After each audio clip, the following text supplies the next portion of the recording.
Jungle. Halo teman-teman, perkenalkan nama saya Michelle Gloria Tandiari yang biasa dipanggil Michelle dengan NIM 45222023 kelas 1A D4 Administrasi Bisnis. Hari ini saya akan mempresentasikan mengenai penilaian saham dan obligasi. Sebelum memulai, saya akan memberikan kata-kata motivasi dari Warren Buffett yang berkata, "The best investment you can make is an investment in yourself. The more you learn, the more you earn." Yang berarti investasi terbaik yang dapat kamu lakukan adalah investasi terhadap dirimu sendiri. Lebih banyak yang kamu pelajari, maka lebih banyak yang akan kamu dapat.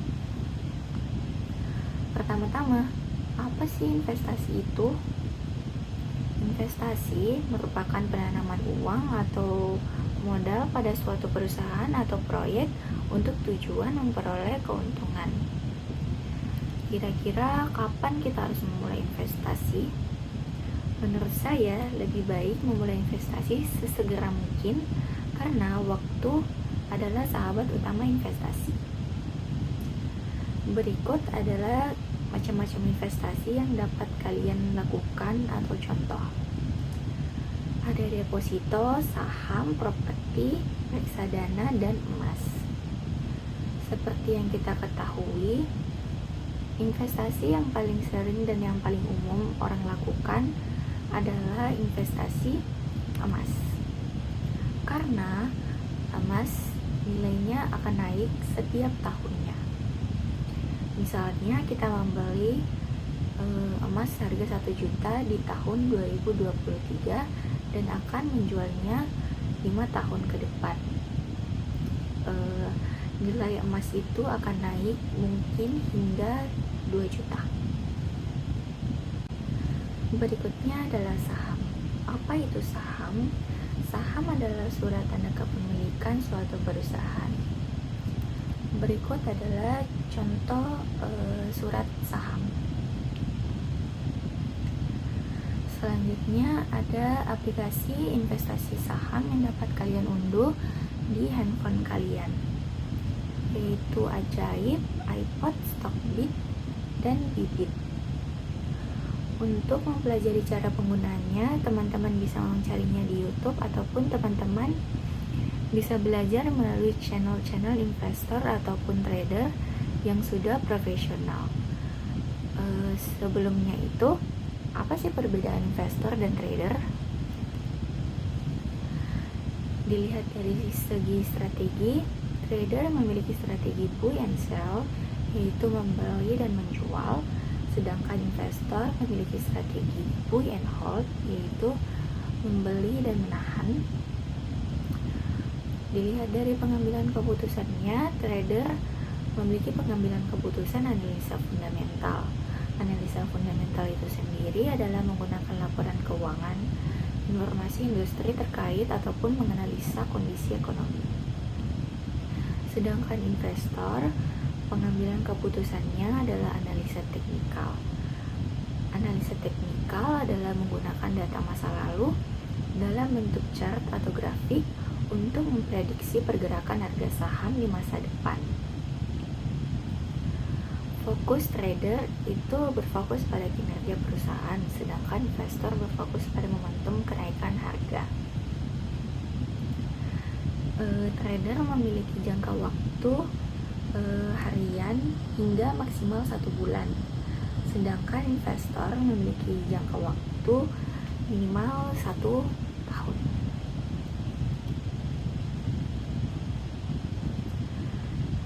Adapun penilaian saham, nilai atau harga saham adalah present value dari aliran kas yang relevan yang akan diterima oleh pemegang saham di masa mendatang. Aliran kas yang relevan ada 2, yaitu dividen atau D dan capital gain atau loss. Tingkat keuntungan yang disyaratkan untuk saham diberi kode KS. Berikut adalah rumus penilaian saham yang dipegang satu periode saja, yang dimana PO atau PV sebagai harga saham, D1 sebagai dividen saham yang biasa diharapkan oleh investor, KS sebagai tingkat pengembalian minimum, N sebagai umur saham pada tahun ke N. Selanjutnya ada saham yang dipegang selamanya. Harga saham adalah nilai sekarang dari aliran kas atau dividen yang akan diterima investor.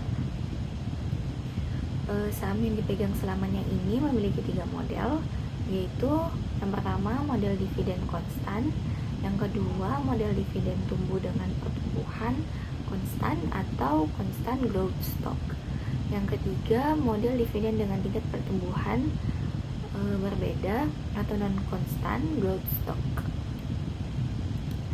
Berikut adalah rumus-rumus dari 3 dividen saham yang dipegang selamanya. Ada sebagai model dividen konstan bisa disederhanakan menjadi sebagai berikut, dan model dividen pertumbuhan konstan sebagai berikut, dan model dividen dengan tingkat pertumbuhan yang mereka sebagai berikut.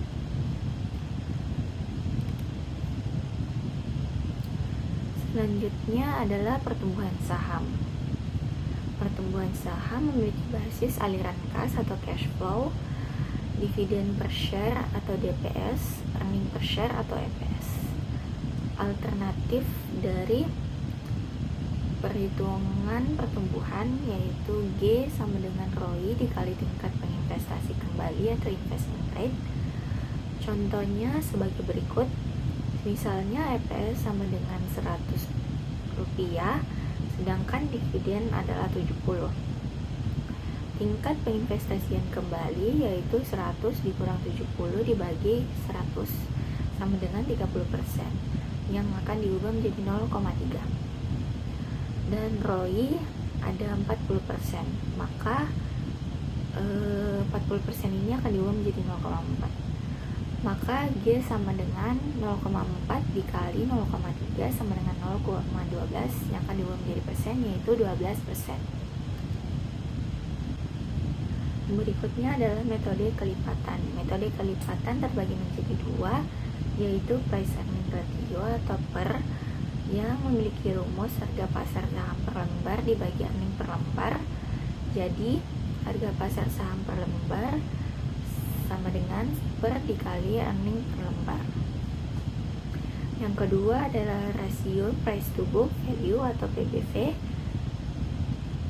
Rasio PBV ini memiliki rumus harga pasar saham per lembar dibagi nilai buku modal saham per lembar. Jadi harga pasar saham per lembar sama dengan rasio PBV dikali nilai buku modal saham per lembar. Adapun saham preference sendiri mempunyai karakteristik gabungan antara saham dan obligasi. Berikut adalah rumusnya, yang dimana D sama dengan dividen saham preference sama dengan D% dikali nominal, atau bisa disederhanakan sebagai berikut. Selanjutnya adalah obligasi. Apa itu obligasi? Obligasi adalah surat utang yang dikeluarkan suatu perusahaan atau negara ataupun adanya pembayaran bunga kupon yang tetap untuk setiap periode. Berikut adalah contoh dari surat obligasi. Adapun penilaian obligasi, nilai suatu obligasi adalah present value dari aliran kas yang akan diterima di masa mendatang oleh pemegang obligasi. Berikut adalah beberapa rumus dari penilaian obligasi.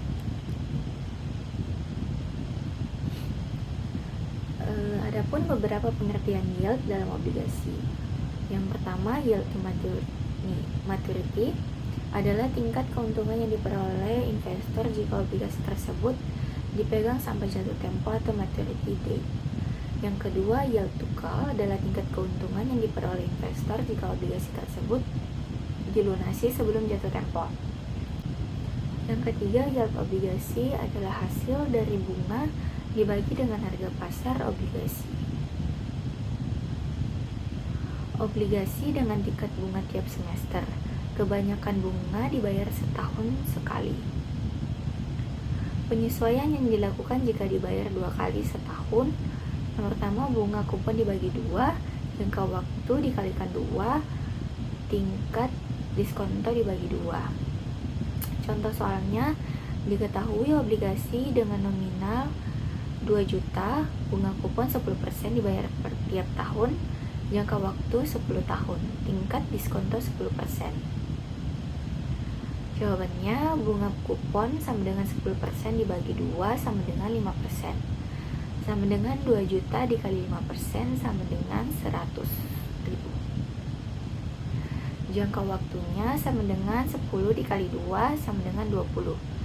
Tingkat diskonto 10 dibagi 2 sama dengan 5%.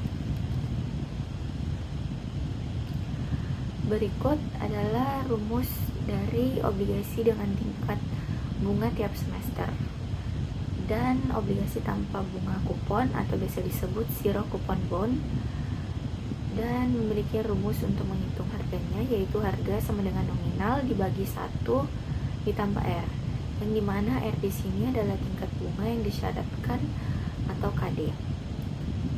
Adapun risiko obligasi ada 2, yaitu tingkat bunga dan jangka waktu. Demikian presentasi dari saya, semoga bermanfaat.